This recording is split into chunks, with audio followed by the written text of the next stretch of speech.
Today I'm going to talk about another AWS service called AWS Glue DataBrew, which can help you to clean and normalize your data pretty quickly without writing any significant code or without having the significant technical expertise. So for an example, if you have multiple data sets that you have received from different vendors or different data sources, and you need to clean, normalize the data sets. You need to create data cataloging or data profiling or data lineage. Then you can use the Glue, AWS Glue DataBrew. So let's dive in and see how AWS Glue DataBrew can help you to clean and normalize the data or your data sets. So first, login into your AWS account. Open up the AWS Glue DataBrew service, and then once you are here, then start your first DataBrew project. And click the Create Project, and then provide your project name, any custom defined project name. I'm just going to use my project name.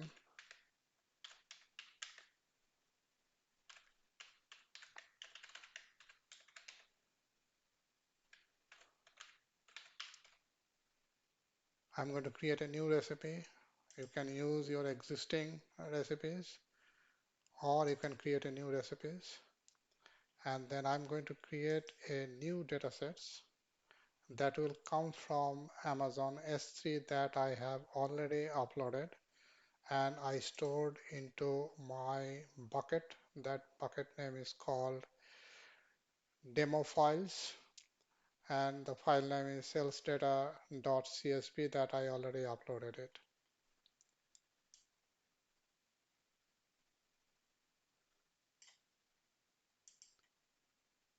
And then it will be a CSV file. I'm just going to use the default header. Instead of treat first row as header, I'm just going to use the default header. For sampling, I'm just going to use first 500 rows, but you can choose different options, whether it's 1000 rows, 2500 rows, or any custom size.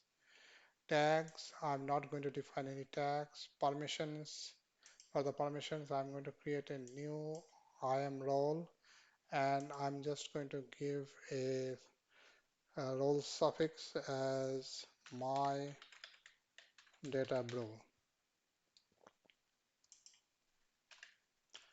Then once that one is done, just review all your selections, and then you can start create your project. And by the way, for the source, you can use S3, you can use Redshift, you have the connect JDBC connector to connect any other third-party sources.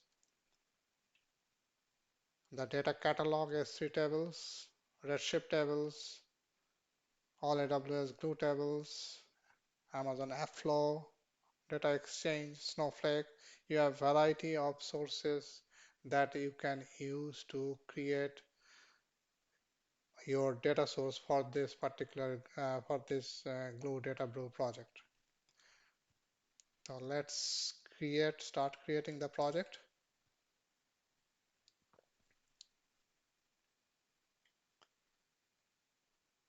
Okay, I think I already used it, this one.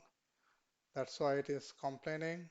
I'm just going to use a different role or different suffix. I'm just going to just rename it and then start creating the project. Okay, the sales data already exists. Let me delete that. Let's see whether yes, I already have it. So let me delete that first.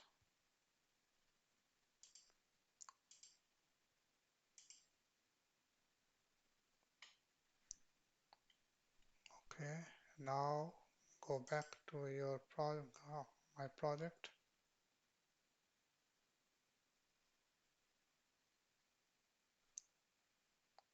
and create project. looks like. Okay, let me start it again from the very beginning.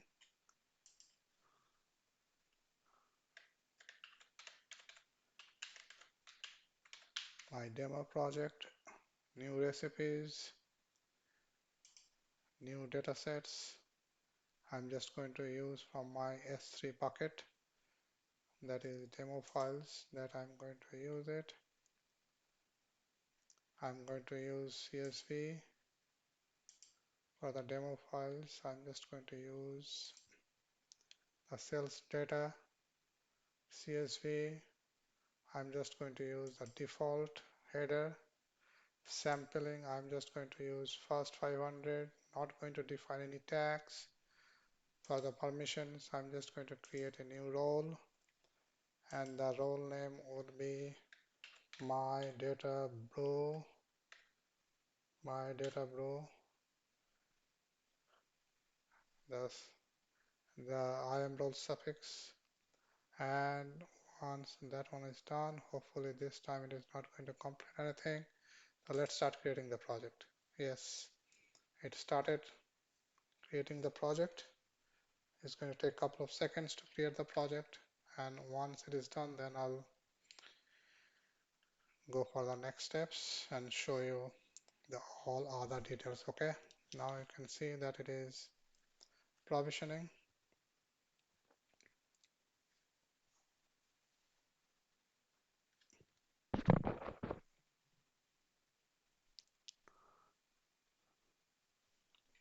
It will take a couple of seconds to do so, and then I'll just go the different options or the different features that DataBrew provides.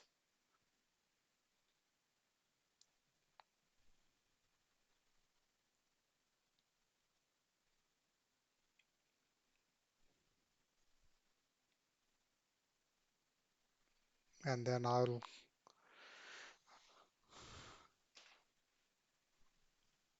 do some quick sampling, cataloging details.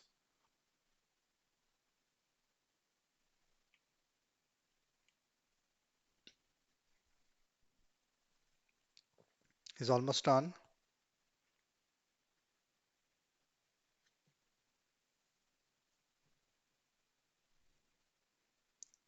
Okay. So now my session is work, and now I can start working with my data. So now you can see this is my sales data that I uploaded from my S3 bucket.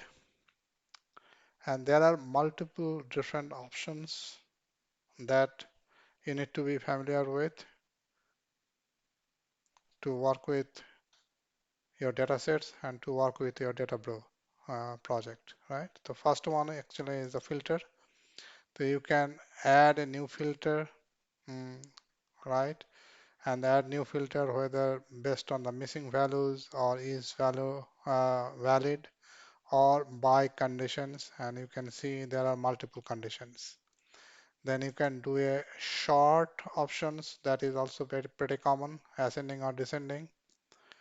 Then you can use the columns, whether you need to rename it, duplicate it, change type, move column, all the, or you can delete the columns, right? So all the details you can based on the column you need to, if you want to manage your different columns, you can choose these options. Then you can do the formatting. You have all kinds of formatting here. You can have under the string, you have change to uppercase, lowercase, all the details, numeric, date format. You can use all the different date formats that actually it is providing. You have the US standard, you have the UK standard, all all the details you have it. Then you have the phone number options, and you can choose what format actually you can use for the phone number too, right?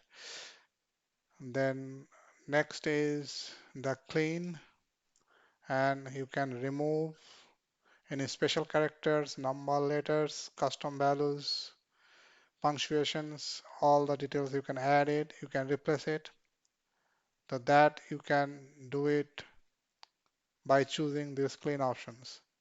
Then you can have the extract, the custom value or pattern, value between delimiters, value between positions, date, time. You can see that those are the things normally what actually used to do is to write the code, SQL code or some kind of code to do so, right? So now you don't have to write any code. You can just based on this UI, you can choose any options, and with very minimal coding, you can achieve your goal, right?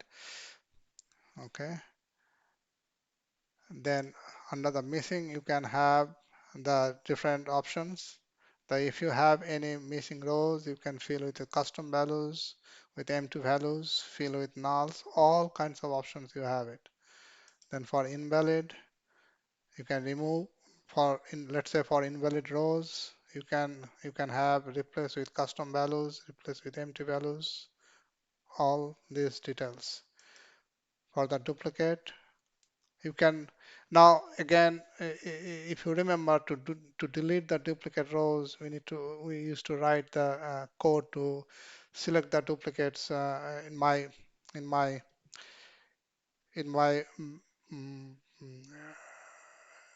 database management life, right?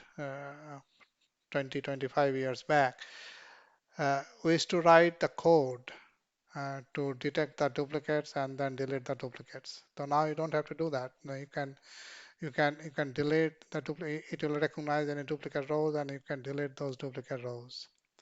Then you have the outliers. Then you can have the split functions here.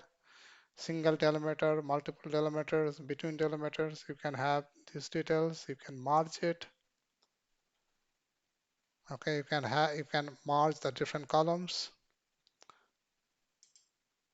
You can create the different, again, you can flag columns, means based on your conditions, you can do that.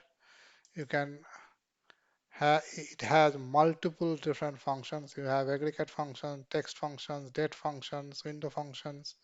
Just review all those details, go through the uh, uh, manuals, Glue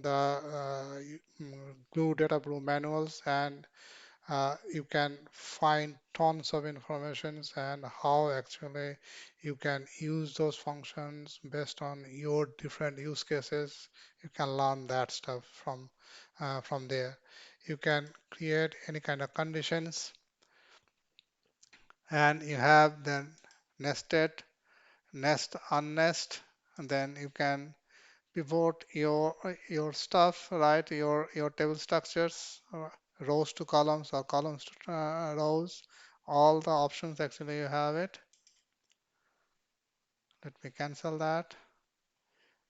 Then you can group by. You can group by the different columns.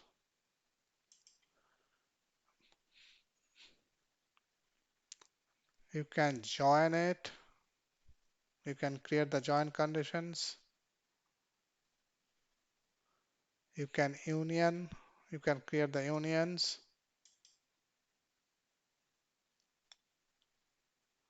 And then you can do the mapping, then encoding, and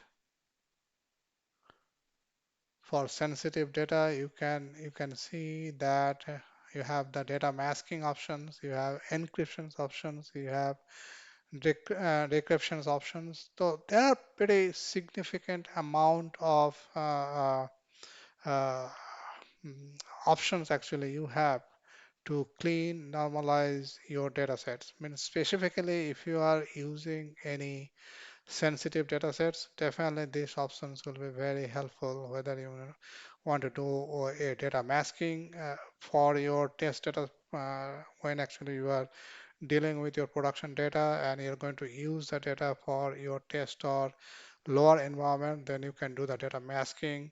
Whether you want to encrypt your data for any sensitive data sets, whether it's a PII, PHI, or PCI data sets, you can choose that. You can choose these options and normalize or manipulate your data. So these are the different options that you can use it based on your based on your based on your data sets and based on your use cases, right? Now let me go back here.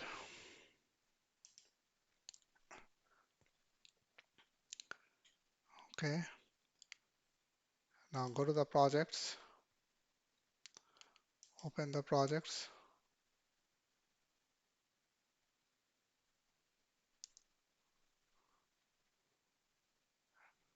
I'm just going to go through the details. Yeah, now the DQ rules. I have not created. You can let me come back here. So now go to the data sets, sales data. Okay, so now this is the data actually uh, we are using it and we are trying to normalize this data using the DataBrew. Now this is your data set preview, and this is the again you can use the grid options, you can use the schema options, and you can see that, right? You can have the text options, you can have a tree versions, it's a JSON format. So this is for your data set preview. Now for the data profile overview. So let's go back here. So I do not have any, I have not created any profile yet, right? So let's run a data profile based on the data sets. So I'm just going to run the data profile,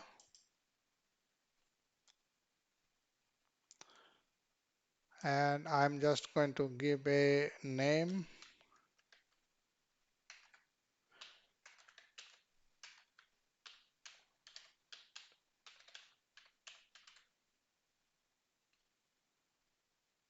and I'm just going to use, because if you increase the data sets, definitely it's going to take longer time, but for this particular demo, I'm just going to choose a lower number of sample data. That way it will be much faster. So I'm just going, because I just wanted to show you the different functionalities that it offers, that DataBrew offers. So I'm just going to use 100 rows, or let's say 200 rows.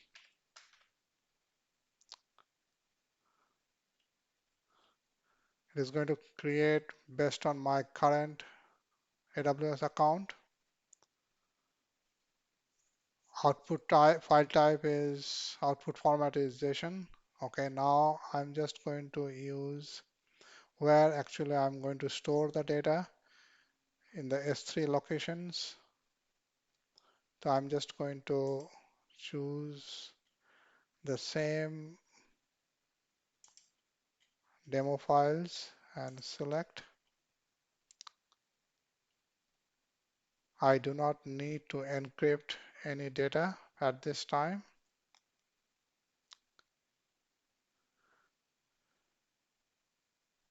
I'm enabling the duplicate values. That means if it has any duplicates, it is going to show you based on the profile, any PII statistics or correlations widget. So I'm not changing anything here. If you want, you can create your data quality rules and apply your data quality rules. Advanced job settings, I'm not going to touch here anything, just going to use the default. For the scheduling, I'm not going to create any schedule because I'm just going to run on demand kind of thing. And for the role, I'm just going to create a new role, and I'm just going to use the profile role. Okay, now create and run the job. Now once it is done, it will create the profile, the data profiling based on the existing data sets. Hopefully it should not take that much of time because my data set is not that large enough. Okay, okay.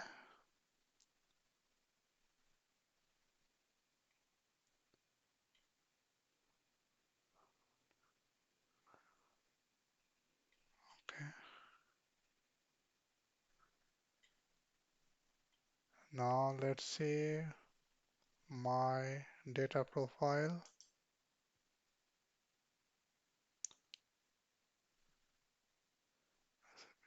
Sticky roles. Let's see whether my job. There is no jobs, profile jobs. Okay.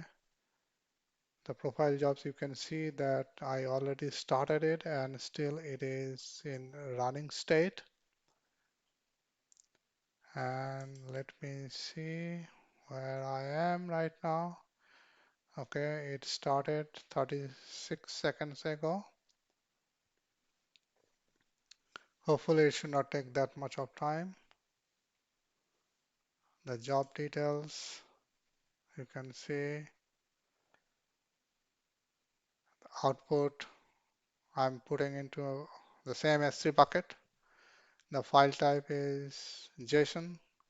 Compression is none. Again, you can choose the different compressions options too. You can compress your output files to save the to reduce your file size and to save the cost. I have not enabled the partitions. You can do all those things, right?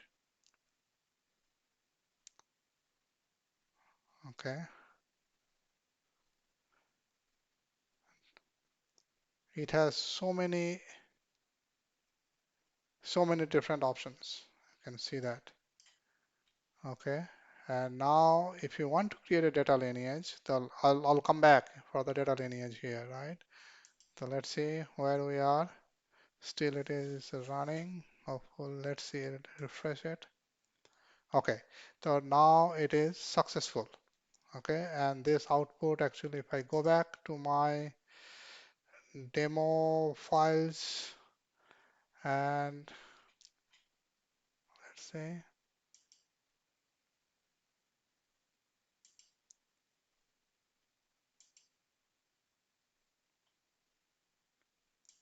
Okay. Let's see.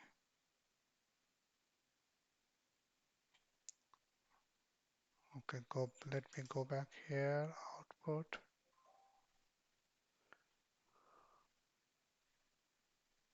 Okay. Click here. And you can see here is my output. Here sales data. Okay. And let me open that. Destinations.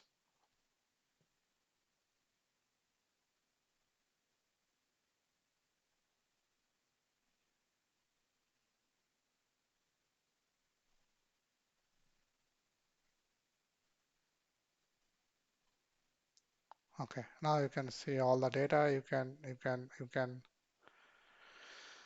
can download that file, right? But I'm not going to do that right now here. So let me go back here, close it. Now go to the jobs. Okay. Now go to my data sets, sales data. Now data profile.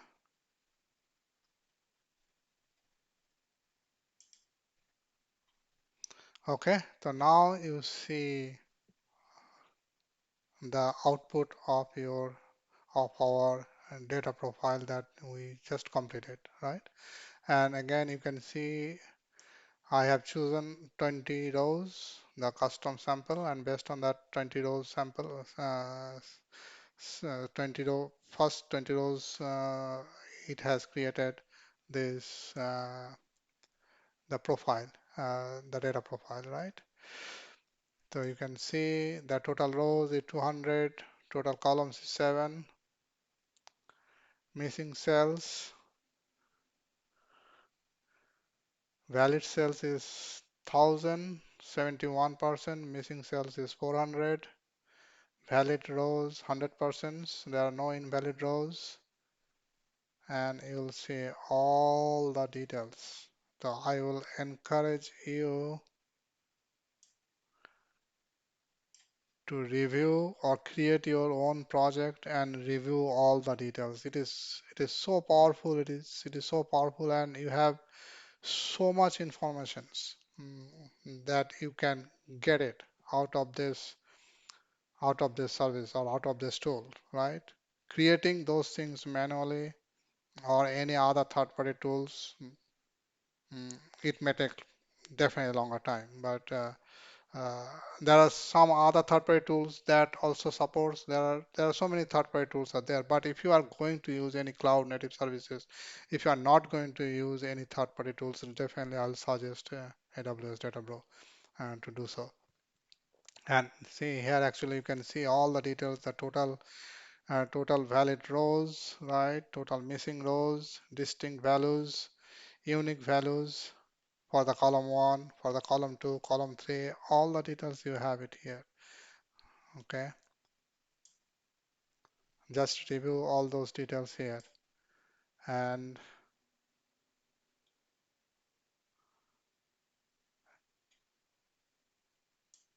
okay, now go back to the column statistics. Now you can have the column statistics. You can have the correlations values too. Okay, just review all those because there are so many informations here. Just review all the details. Now the column statistics, you'll have all the column statistics values.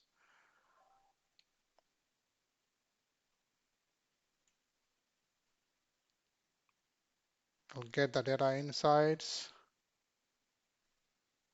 Okay, now the data quality rules. I have not created any data quality rules, but you can create your data quality rules and you can apply it. Now go back to the go to the data lineage here. And now here is the best part, right? So now based on this data lineage, you can show the data flow to your users. You do not have to write anything or you do not have to explain anything. Based on this data lineage, based on this data lineage details, you can show your users that how you have created or how the data flows. Here actually you can see that our source data was S3 coming from the sales data.csv file. Then the data sets. Then I have created my data brew project, that is my demo project. Then I ran a job, that data profiling job, and then it loaded the output into the S3 and it will show you and it produce you the detailed data data profilings, right? So now you can see that how easily you can apply, you can using all those details, you can all the different options, how easily you can normalize, and how easily you can clean your data sets, and how easily you can normalize your data sets and use the data sets for your further processing, right? So now once the data is cleaned, now you can use these data sets for your down the road processing. Specifically for an use case, I'm just going to talk very briefly here. Let's say you have a data lake structure, right? You have the raw data, and then you have processed data, and Means you have bronze layer, gold, silver layer, gold layer, and you have the analytic layers, for an example, for your aggregated layer for the gold layer, right? Now, once you load all the data into your raw data or raw data bucket or the bronze data bucket, then from the bronze data bucket you can use bronze data bucket should be your data source for your Glue DataBrew project, and then you can clean, normalize, applying data quality, data profiling, data lineage, all those details you can do it, and then that modified data sets, that clean data sets you can load into your uh, silver layer, and then from silver layer you can create your aggregated or analytic layer and load into the gold layer. So that's one very generic use case that where actually you can use this Glue Data Brew. Same thing it can be done through other third-party tools or Glue ETL or Glue Notebook or on using those services. But the thing is that there you need to write some codes and you may need to have the detailed expertise, the technical expertise, the technical depth. But using DataBrew, you do not have to have that kind of technical depth or technical depth in the sense I'm talking about writing the SQL codes and all those details. But you can see that using DataBrew without writing any code. Literally, I have not written any code, but if you need to write any code, it will be very basic in the sense very minimal. You don't have to write 1,000 lines of codes or something like that, right? So using DataBrew very easily, you can uh, clean and normalize your data sets, and then you can use your data sets for downstreams. So, so hope I have given you a very brief or high level overview about the AWS Glue DataBrew services.